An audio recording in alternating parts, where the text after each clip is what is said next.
Hi everybody, I'm Tony Wilson here with my good friend and co-host Adrian Wright, and this is The Supernatural and Beyond. This series that we're currently embarking on, we're going to be taking references from two books, Reversing Hermon and The Unseen Realm. The information is by Dr. Michael Heiser, and you can check him out on Google and YouTube, so you'll have a basis of what we're talking about as we're referencing the books. Okay, so we were talking about in the beginning, God created the heavens and the earth and all of the celestial beings that are out there. Now, there's an interesting passage I find in the book of Job, whereas the assembly, the divine assembly, has now come before the creator of heaven and earth, and the adversary comes in among them. Yes. You know, so my first question is, it's like, well, who is the adversary, number one? Right. Number two is, who is this assembly? And number three, why is the creator of heaven and earth having a conversation with a lesser being, someone that he actually created? Yeah, it's very interesting, and the way that I look at it was like God created the heavens, the earth, all living things. He created those counselors, those living beings, those living creatures that are around his throne. And, you know, he created the human race. He created the heavens and the earth and everything out there, like the solar system, and even like the cells in our bodies and, you know, the animals of the earth. Right. And what I find really interesting about that is, you know, how he established that council too, how he consults it. And it's like he's the Almighty, he's the mighty, powerful God, but at the same time, he establishes like the council. So it's not like he just fully takes over and he's like, I'm in charge, you listen to me. He gives us free will. And he has that free will system that he's obviously given to those celestial beings or angels, fallen angels, if you will, and even the pollution of the demonic race. Yeah, that's, again, because there are all of these celestial beings out there, they obviously have free moral agency where they can choose to either follow the instructions or not follow the instructions. And we've talked about Lucifer in the past, how he was an anointed cherub by which he was second only to God himself. Right. And by his own, he started to believe that he was better than. Yeah, and he wanted to establish himself above the Almighty. As we talked about in other episodes where there were, he had 5 I wills. I'll do this, I'll do that. I will establish my throne above the Most High. Right. Well, you know, in my thinking, if I'm a created being, which I am. I am too. How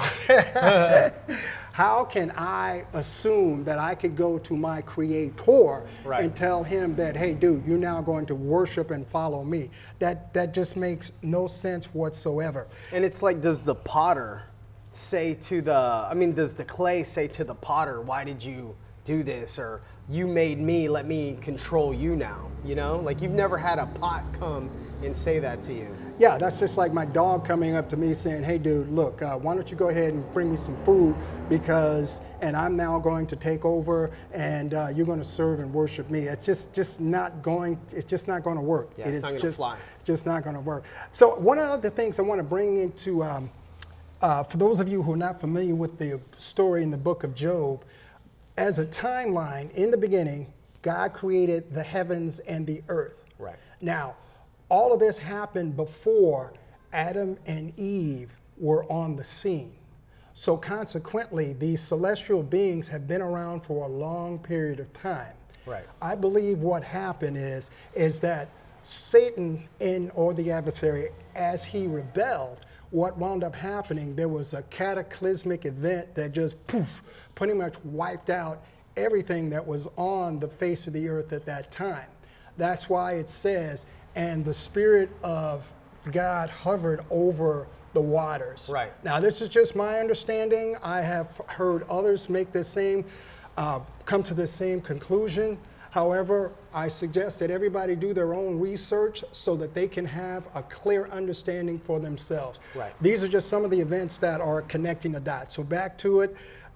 In the beginning, God created the heavens and earth and all the created beings. There was a cataclysmic event that caused earth to become a waste and a void. And if you trace it back to the original Hebraic roots, what we have is the world became, because I can't see him creating a cake all messed up.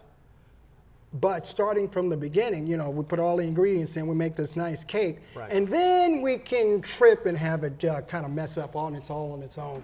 So we have 3 individual events that happen. One more time from the top. God creating the heaven and earth and the celestial beings, then the rebellion or the decimation of the heavens and earth, the recreation of the earth, and then we had the Adam and Eve event. Okay. So we have 3 or 4 separate events that we are working with in order to get us to where we are today.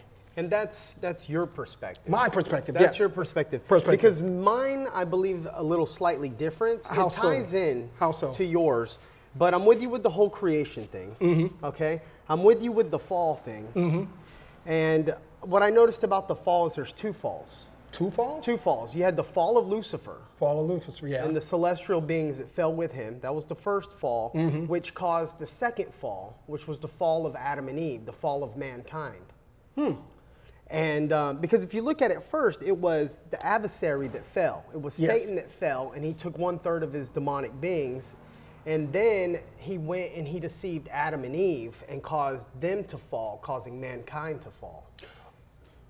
You know, I used to kind of follow that line. We're Right. pretty much on the same page. We're on the same page. However, Except for for? what I was saying with the creation, like when it says that the earth was formed and it was void, it was like if you look at those first few days of creation, God did something different on each day. each day, and yeah. man was created on the 6th day. Right. So I believe outside of that time of creation was eternity. And when God said, "Let there be light," he created light on that first day. He also created time. yes, And so- time yes. came into existence. But he was forming the earth. He created the plant lives, the animals, and all this stuff on different days. And even the firmament and the heavenly realms, the stars and the planets, he created on different days, like the lights to govern at night and stuff like that. Right. And I figure it was like one big flow. And then he let mankind go on that 6th day. He said, "You have free will and subdue the earth and, take dominion and be fruitful and multiply." Be The original fruitful and commandment. multiply, right. Yeah. And he also said to guard it. Yeah. So I only see like one creation, but I understand your perspective.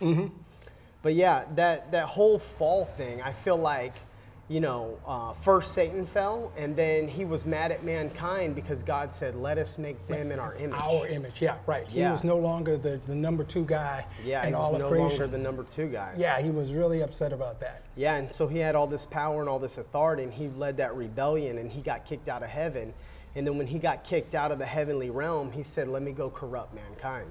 You know, That's how I see it. well, yeah, we're pretty much on the same page. It's just Yeah. different information has come into my awareness, and I'm sure at some point it's going to come into your awareness so that we're both on the same page, Yeah. because we're only seeing just a very small portion Right. of the overall plan of the Creator. Correct.